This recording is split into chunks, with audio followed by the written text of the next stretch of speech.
Hi everyone, today we are going to talk about 5 books that I love reading. So this is a book recommendation video and there's no specific theme. I'm just going to recommend 5 random books that I love reading and I believe you should read it too. If you have similar kind of taste in the books or if you're meaning to start reading the book, these books will definitely help you. Let's begin with the first book, The Authenticity Project. So I love this book because this is based on something that I advocate a lot, that this world runs on the human connection. There's no other thing, it's just the human connection. We randomly put other things into it. That's my clear opinion and this is what this book is about.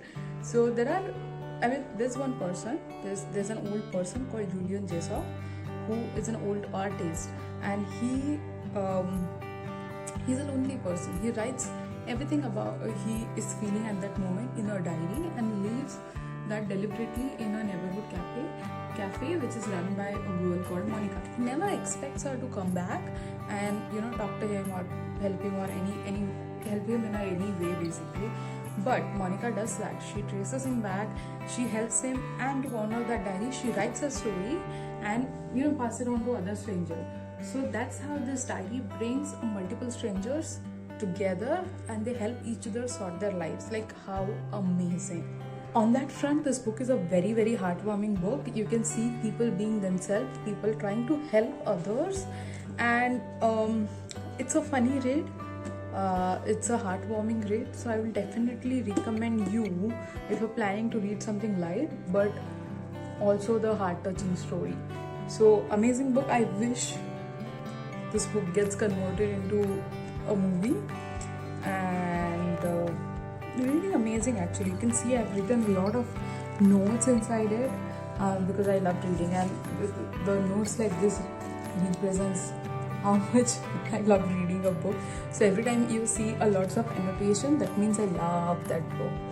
Which brings me to the next book, which is called In Other Words by Jhumpa Lahiri. So the people who follow me on Instagram, they know how much I love this author.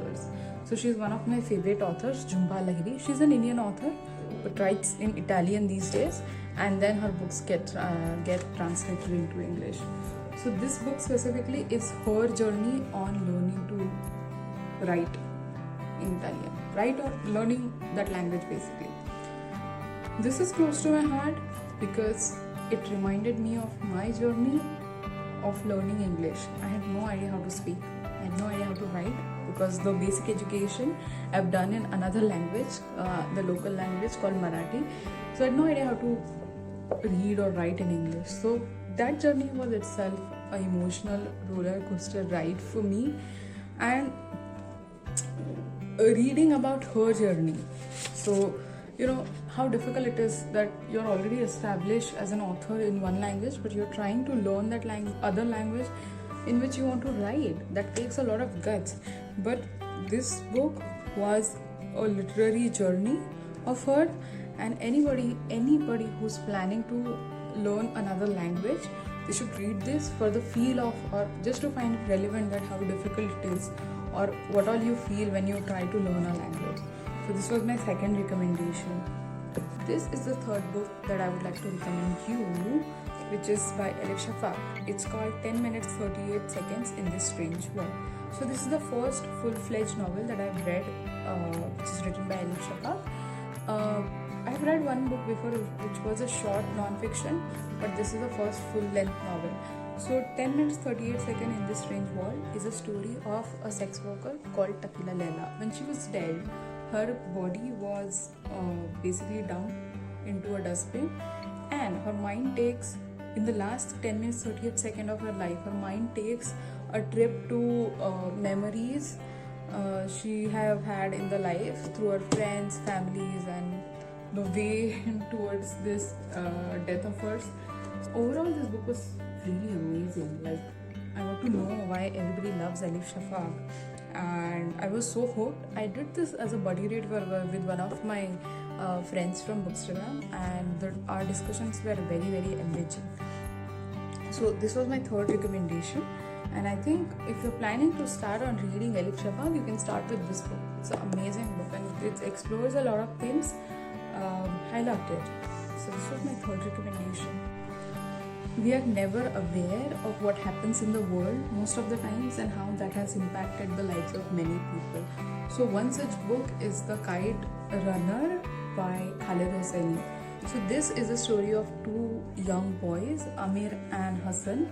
And Hassan is a servant at Amir's home. So they both play like brothers. Their bond is so close, but sometimes Amir gets class conscious. He wants to stay away from Hassan to maintain his class or something like that. But their friendship is still so amazing. Hassan will go to any extent to do anything for Amr. One kite running competition happens and that changes everything in the lives of Amir and Hassan. And with that change, whatever changing in their lives, parallelly Afghanistan is changing a lot due to the historical events. So the Soviet-Afghan war, it changes everything in their lives. They drift apart in a quite literal way, and how the story unfolds. That one event, whatever has happened, it just not stays there. After many years, it unfolds a lot of stories, and this book is about that. So I loved reading it because it gave me the glimpse of Afghanistan history and how it has impacted people. There are extreme opinions about this book. Some people think that, and to be honest, this book was banned for a certain period of time because some people think that the events in this book are not readable by teenagers, or some of the events are pretty graphic. People can visualize, and that is not really a good thing. To a certain extent, I agree to that.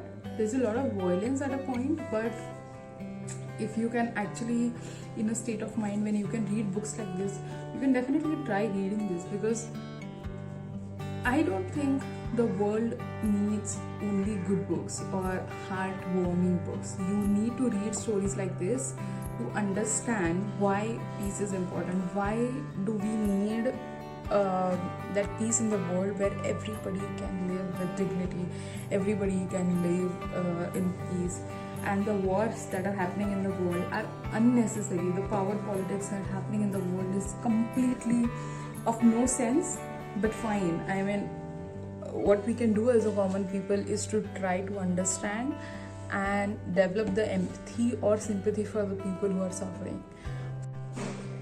Last recommendation we have is The Stranger in the Lightboard by Mitch Albom, and he is one of my favorite authors because of his other book, which is called Tuesdays with Maury, and I've recommended that a lot of times. That's why I didn't add that book to this video.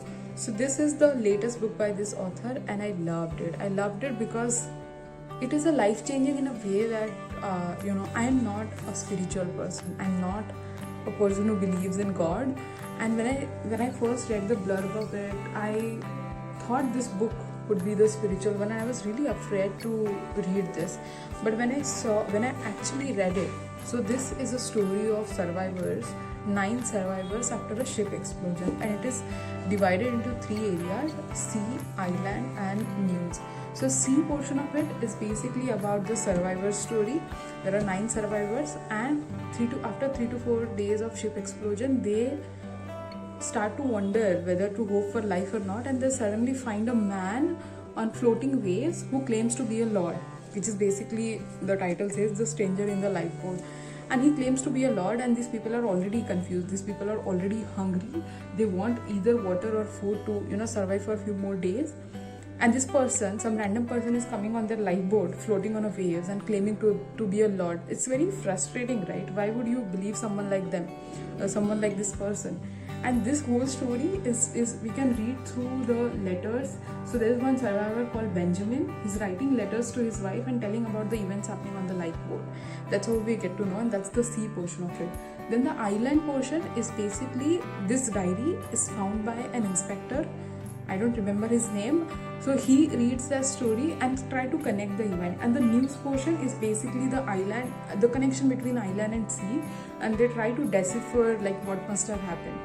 Now, it's a very interesting story, because it makes you, it makes you think about, when you are in the last stage of life and when you're almost going to die, how you remember your loved ones and how you really want You just reflect on what you have done. That's it guys, that was the video and these were my 5 recommendations. Hope you loved the video and see you in the next one.